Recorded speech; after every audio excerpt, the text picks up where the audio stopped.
When we talk about the excellence of leadership, you talk about attention, clarity, creativity, and compassion. And in your book, you mentioned that compassion is probably the most transformative aspect on this mindful leadership. Personally, I think it's one of the most difficult, and it certainly begins to be felt personally more than perhaps the other three.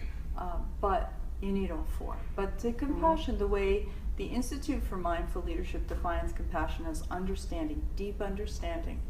When we have that deep understanding, what we often notice is a pull toward an act of kindness.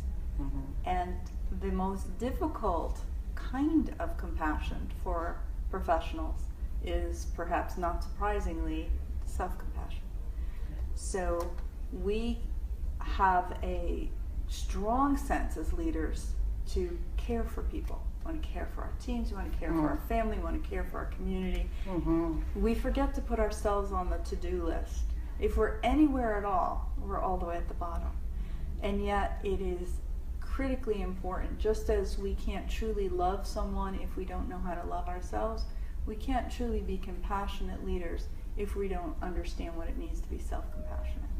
We have to start with ourselves and then expand it to the teams, to the organization, and to the community, because you talk about the win-win or win-win-win always, right? Yes, the win-win-win. So win is good for the company, good for the employees, and good for the community.